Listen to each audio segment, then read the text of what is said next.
ওয়াল্লাহু ওয়ালিয়ুল্লাযীনা আমানু। জমিনের সব মানুষের উপরে আল্লাহ খুশি নন। যার অনেক টাকা তার উপরে আল্লাহ খুশি নন। যার অনেক সুন্দর চেহারা তার উপরে আল্লাহ খুশি নন। আল্লাহ তাআলা খুশি যার ঈমান আছে তার উপরে। ফকির হইল ঈমানদার তার উপরে আল্লাহ খুশি। দেখতে অসুন্দর হলেও লোকটা ঈমানদার। ঈমানদারের অভিভাবক কে জোরে আওয়াজ করে বলে ঈমানদারের উপরে আল্লাহ তাআলা খুশি। একজন ঈমানদার যতক্ষণ জমিনে থাকবে ততক্ষণ লা তাকুমুস সাআহ, কিয়ামত হবে। আর সর্বকনিষ্ঠ ঈমানদারকেও আল্লাহ তাআলা ভালোবাসেন। একেবারে এই উম্মতের সর্বকনিষ্ঠ ঈমানদারকে আল্লাহ তাআলা এমন পৃথিবীর 10 পৃথিবীর সমান জান্নাত দান করবেন।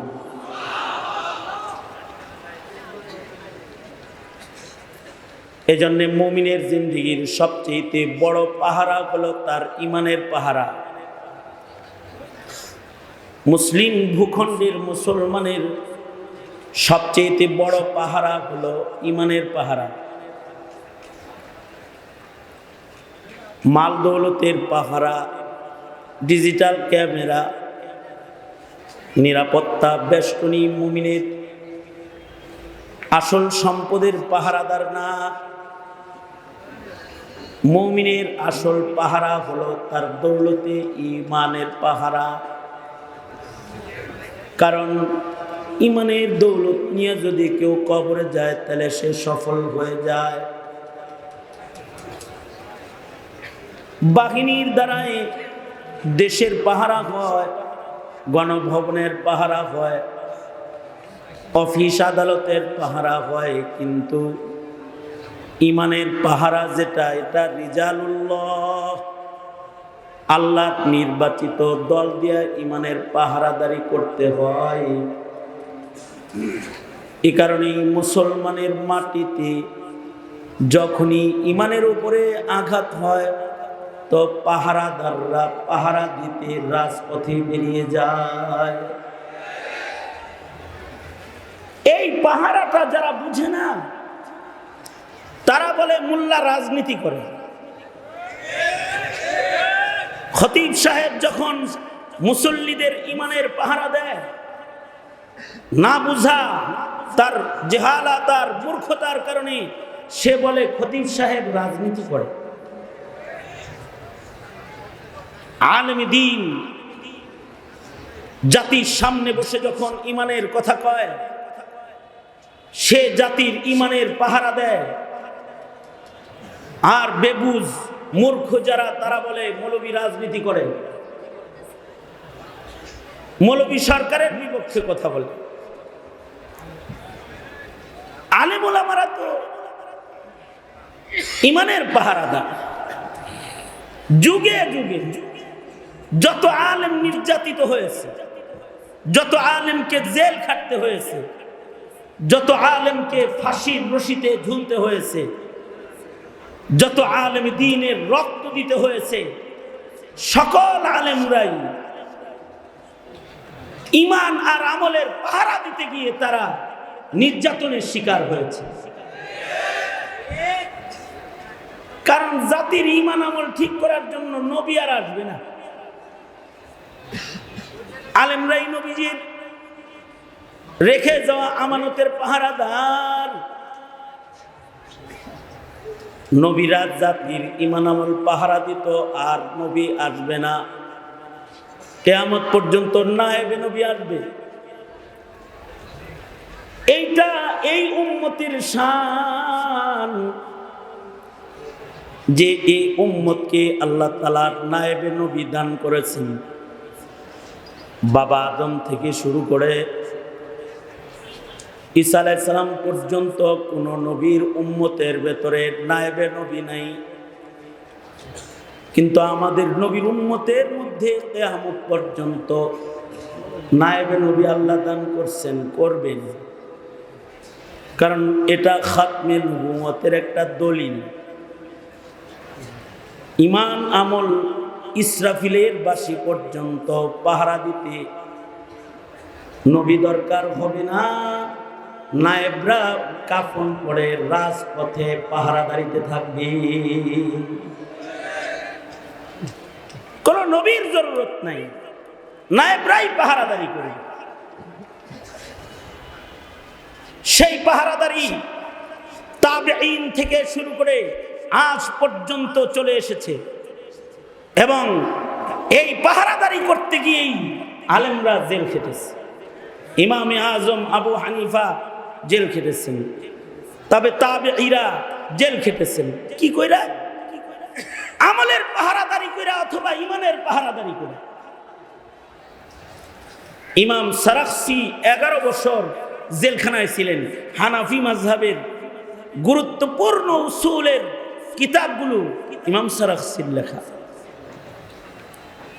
এবং আশ্চর্য বিষয় হলো আমাদের আকাবিররা জেলখানার থেকেও আমাদের খেদমত করেছেন।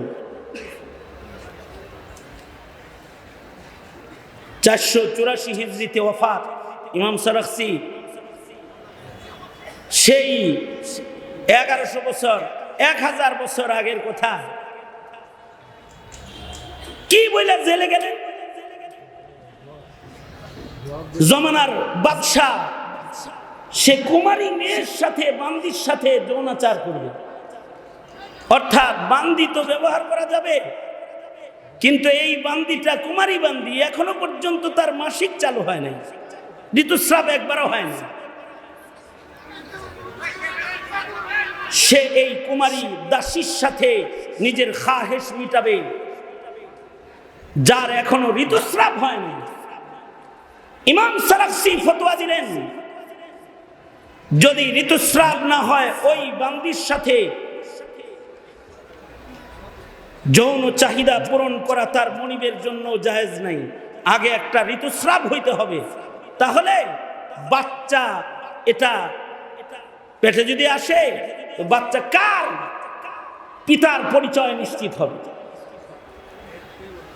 সুতরাং ঋতুস্রাব হওয়ার আগে তার সাথে মেলামেশা করা যাবে না। এই সামান্য একটা কারণের জন্য ইমাম সারাখসিকে জেলখানায় দিয়েছে জমানার জালিম রাজা। এবং এই জেলখানার ভেতরে 1 বছর নয়, 2 বছর নয়, 11টি বছর। আগের জমানার জেলখানা এক ভয়ঙ্কর জেলখানা, একটা কুয়ার ভেতরে জেল, গভীর কূপের ভেতরে ইমাম সারাখসিকে রেখেছে। যে কুয়ার ভেতরে তার ইস্তেঞ্জা করতে হতো, এই কুয়ার ভেতরে তিনি খাবার খেতেন। এই অন্ধকার কূপের জেলখানায় 11টা বছর এক যুগ ছিলেন। খালি জায়েজ ফতোয়াটা দিয়ে দিলেই পারতেন। কত মৌলবী হাসিনার কামড়ে জায়েজ করে দিল। ইমাম সারাখসি জায়েজ ফতোয়াটা দেন নাই, না জায়েজ, না জায়েজ। 11 বছর জেলখানার মধ্যে বন্দী। ছাত্ররা জেলখানার চতুর্দিকে যায় বসে গেলেন, যা বলল, উস্তাদজি আপনার ইলম থেকে আমরা উপকৃত হতে চাই। হাকিমে ওয়াক্তের ইজাজত নিয়ে আপনার জেলখানার কূপের চতুর্দিকে আমরা বসে গেছি কাগজ কলম লইয়া। উস্তাদ আপনি জেলখানার থেকে তাকরীর করেন। ইমাম সারাখসি উসুলে ফিকহের 2 খণ্ডের কিতাব জেলখানা থেকে তাকরীর করছে। মাবসুতের 11 খণ্ড পুরান ছাপা। জেলখানায় বসে বসে তাকরীর করেছেন, আর ছাত্ররা বসে বসে লিখেছেন। কুওয়াতে হাফিজা আর ইলমের গভীরতা এত যে 11 বছর কিতাবের সাথে কোরআনের সাথে দেখা নাই। উলাইকা আবাই, ওনারা আমাদের বাপ-দাদা। জেলখানায় বসে বসে 11 বছর তাকরীর করেছেন, মবসুত লেখা হয়েছে, নতুন খণ্ড 30 খণ্ডে ছাপা হয়েছে। এ 30 খণ্ডের কিতাবের পূর্ণাঙ্গ তাকরীর কিতাবের মুকাদ্দমায় আছে। উনি বলেন, আমি যে মাসায়েল বলতেছি আমি এখন কুয়ার ভিতরে আছি। কূপের ভেতরে বসে বসে তাকরীর করেছেন, কিন্তু ওনারা মুখলিসিনদের সরদার। গভীর কূপে বসা তাকরীরকে আল্লাহ তাআলা জমিনের উপরে রেখে দিয়েছেন। আজও আমরা সেই কিতাব থেকে উপকৃত। জেলখানায় বসে বসে লিখতে পারছেন, কিন্তু জমানার ইনহিতাত, আমরা এসি ঘরে বসে পড়তে পারি না। উনি জেলখানায় বসে বসে শাগরেদদেরকে লেখাইছেন আর কিতাব রচনা হয়েছে। এসি রুমে বসে পড়ার মতো ভাগ্য আমাদের নাই। ফেসবুকের ভেতরে আমরাও রাত কাটাই, সারা রাত কেটে যায়। কিন্তু ওনারা এই জেলখানার ভেতরে বসে ইলমি দ্বীনকে সাপ্লাই দিচ্ছেন। ওনাদের এই কোরবানির কারণে আমাদের কাছে উসুলে ফিকহ এসেছে, আমাদের কাছে ইলমে নাহব এসেছে, ইলমুস সারফ এসেছে, ইলমুস সিগা জেলখানায় বসে লেখা কিতাব, যে আমাদের আকাবির জেলখানায় বসে কিতাব রচনা করেছেন। কি বলে জেলে গেছেন যে বান্দির সাথে তুমি নিজের খাহের সাথে মিলাইতে পারবে না হায়ে যাওয়ার আগে। বাস এতটুকুন মাসালা আমলের জায়গা। এইটার কারণে জেল। আলেমরা তো এমনই কঠোর, কারণ নবী আসবে না, তারা উম্মতের ছোট্ট একটা হারামকে হালালের পথে যাইতে দিবে না। যেখানে ছোট্ট একটা হালাল আমলকেও হারাম তরিকায় হইতে উম্মত দিবে না, সেইখানে ইহুদির দালাল যারা, তারা মুসলমানের মাটিতে নাস্তিকের চাষাবাদ করতে চায়, কাদিয়ানির চাষাবাদ করতে চায়, ইসলাম মিটায়ে বহুত্ববাদকে জমিনে প্রতিষ্ঠা করতে চায়। মৌলবী চুপ থাকবে কেমনে? তোমরা যারা বুঝো না তারা বুঝবাও না কোনোদিন, মোল্লাই বুঝে, বুঝো না তোমরা। জাতির ঈমান নিয়ে যখন টানা হেঁচড়া করে তখন তুমি চাকরির চিন্তা করো। জাতিকে যখন কাদিয়ানি বানায় তখন পুলিশের পোশাক পরে মুসলমানের দেশের নাগরিক হয়ে তুমি কাদিয়ানির পক্ষে কাজ করো। 22 দিন রিমান্ড ছিল আমার, 22 দিনের রিমান্ডের ভেতরে এক পুলিশের আজব প্রশ্ন, হুজুর কাদিয়ানিরা কি আসলেই কাফের? হাত তো হ্যান্ডকাপ লাগান না পিছনে, আর সামনে হইলো হকি স্টিকার স্ট্যাম্প লয়ে জিগাইতেছে। মনে মনে বলি যে হাতগুলো যদি খোলা থাকতো রে, তাহলে এখন আগে তোর একটা বক্সিং দিয়ে তোর নাকের বদনাটা খুলে ফেলাই দিতাম আগে। তুই বলস কাদিয়ানি কি আসলেই কাফের? আমি বললাম হ্যাঁ কাফের। কেন কাফের? এই কারণে কাফের। তারপরে বলে জিনিসটা আর একটু সলিউশন করে চলা যায় না তাদের লগে? কাদিয়ানির লগে সলিউশন করে চলবে?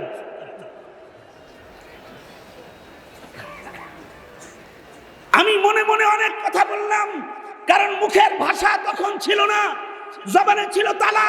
কথা বলি বিধায়ী তো জেলখানা, কথা তো বলাই যাবে না। কিন্তু তখন মনে মনে চিৎকার হইতেছিল, রক্তক্ষরণ হওয়া চিৎকার, আহারে তোর মতো পাঠাকে কে যে এই সরকারের অফিসারের চেয়ার দিল, তুই তো আমার শাহজালালের মাটির মুসলমানের সুইপার হওয়ার যোগ্যতা সংরক্ষণ করিস না। সুইপার হওয়ার যোগ্যতা তোর নাই।